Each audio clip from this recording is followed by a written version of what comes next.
አስቸኳይ መረጃዬ ለሁሉም አድርሱልኝ። ስንታረድ ዝም አንልም። ተውን፣ አትረዱን፣ አትግደሉን። ጤነኞቹን እስላሞች በሽተኛ የምታደርጉ፣ ጤነኛውን ክርስቲያን በሽተኛ የምታደርጉ፣ በግድ ጦርነት ካልተቀሰቀሰ ብላችሁ ክብሪት የምትጭሩ እጃችሁን ሰብስቡ።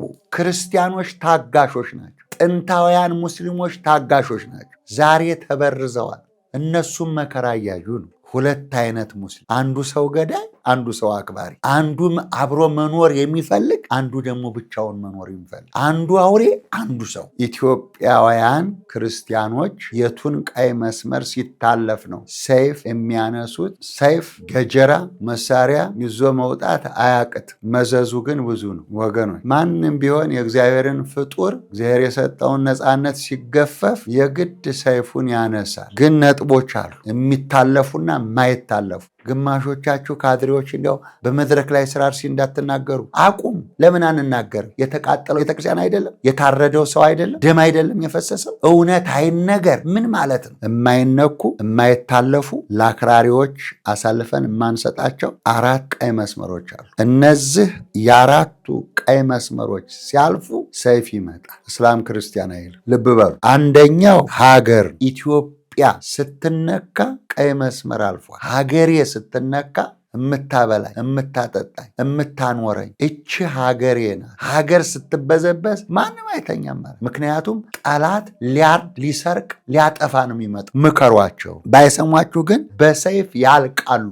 አዎ አባቶቻችን በሰይፍ አንገታቸውን ጨርሰዋቸዋል። ያለ ዕውቀትም ይሞታሉ። መጽሐፈ ኢዮብ ምዕራፍ 36 ቁጥር 12። ሁለተኛው ለሀገር ነው። አንደኛ ቆሮንቶስ ምዕራፍ 4 ቁጥር 6 አንዱ በአንዱ እንዳይታበይ ይላል። ከተጻፈው አትለፍ ይላል። ወንዝ ተሻግረህ በመርከብ ክንፍ የመጣ ሁሉ ወደ አገርህ ተመለስ። ወሰን አፍርሳችሁ አገር ጥሳችሁ ኢትዮጵያ የገባችሁ አሰልጣኞች፣ አራጆችና አሳራጆች ማንም አይፈቅድላችሁ። በዚህ ላይ እስላም ክርስቲያን ትዕግስት የለውም። እጃችሁን ሰብስቡ። መከራው ለሁሉም ስለሚተርፍ ማለት ነው። ሁለተኛው ደግሞ ቤተ ክርስቲያን ስትወረር፣ ቤተ ክርስቲያን ማለት ሰው ነው። አንድነት ጉባኤ ነው። ህንፃው ነው። ቤተ መቅደሱ ነው። እናንተ የእግዚአብሔር ቤተ መቅደስ ናችሁ። አንደኛ ቆሮንቶስ ምዕራፍ 3 ቁጥር 16 እናንተ የእግዚአብሔር ቤተ መቅደስ ናችሁ።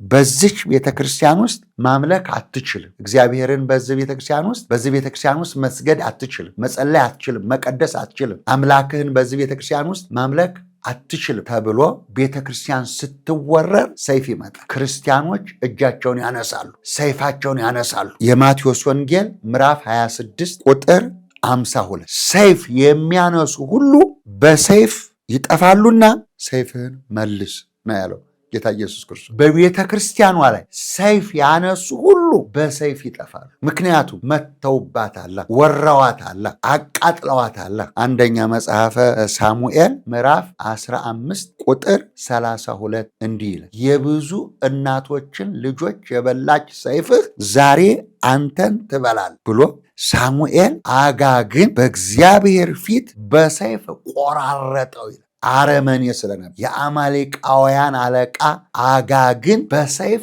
ቆራረጠው። በማን ፊት? በእግዚአብሔር ፊት። ቤተ ክርስቲያንን የሚያቃጥል ይቆራረጣል። ክርስቲያኖችን የሚያርድ ይቆራረጣል፣ ይከተፋል። ይግባችሁ አክራሪዎች፣ ያልገባችሁ ያልተማራችሁ፣ በሰው ደም የሰከራችሁ ይቆራረጣል። ይህ አጋግ ብዙ ሴቶችን ሆዳቸውን ሰንጥቋል። ብዙ እናቶችን ያለ ልጅ አስቀርቷል። በሰይፍ እየቀላ ያረደ በደም የሰከረ ነገር ግን በሳኦል እጅ ወድቆ ተማርኮ ሲመጣ ሳሙኤል የእግዚአብሔር ነቢይ በእግዚአብሔር ፊት በሰይፍ ቆራረጠው። የእግዚአብሔርን ቤት የምትደፍሩ፣ እግዚአብሔር የምትዳፈሩ፣ የምትጋፉ ማንም ዝም ብሎ አይተኛም። ይሄ ሁለተኛው ቀይ መስመር። ሶስተኛው እናቶችንና ሕፃናትን የሚደፍር ወራሪ ሲነሳ ቀይ መስመር። በድፍረት በትዕቢት በመናቅ በጻድቃን ላይ የሚናገሩ ከንፈሮች ዲዳ ይሁኑ።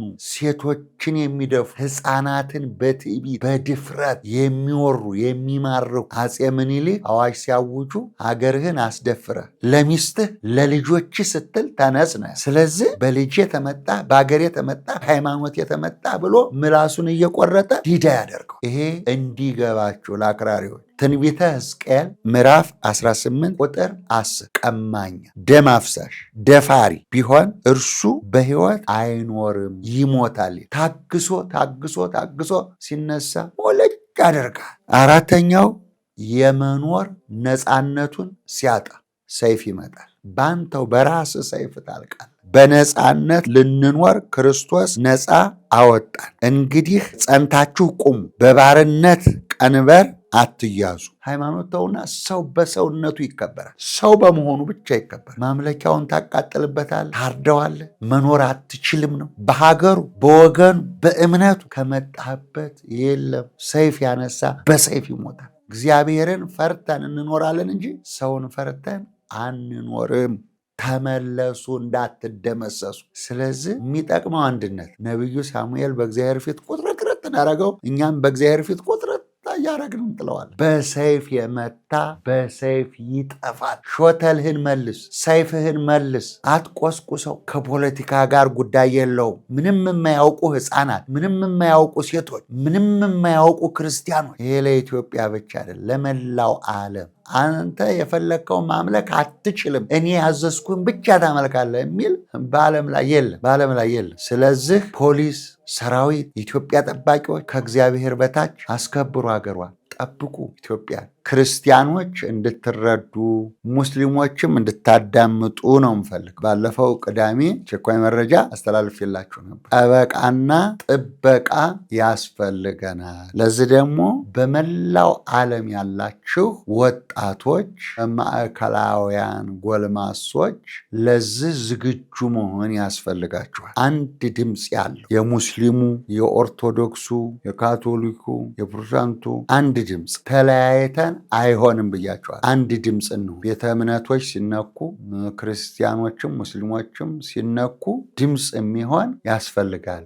አሁን እነዚህ አራጆች፣ አሁን እነዚህ ብሔር ለይተው ሃይማኖት ለይተው ቤተክርስቲያን የሚያቃጥሉ እነዚህ አሁን ተቀላቅለው ነው። ኢትዮጵያውያን ብቻ አይደሉም። ከውጭ አለ እጅ አለ፣ የገንዘብ እጅ፣ የመሳሪያ እጅ፣ የደጋፊዎች እጅ አለ። ስለዚህ የከብት ጭራ ተከትለው በሰይፍ የሚኖሩ ስራቸው ይሄ የሆነ ሰዎች አሉ። አሁን በቀደም በባህር ዳር ዩኒቨርሲቲ የተሰማው ድምፅ ጥሩ ነው። በዛ ነው መቀጠል ያለ። ልክ እንደዚህ ደግሞ ከዓለም ዳርቻ እስከ ዓለም ዳርቻ አንድ አይነት ድምፅ ሳይከፋፈል ሳይለያይ መቀጠል ያለባችሁ ይመስለኛል። ቋሚ የሆነ ድርጅት፣ ቋሚ የሆነ ማህበር በሁሉም ሀገር እንዲቋቋምና አንድ ድምፅ እንዲሆን፣ አስፈሪ ድምፅ እንዲሆን፣ አስከባሪ ድምፅ እንዲሆን ነው የምፈልገው። አመሰግናለሁ። ደህና ሁኑ።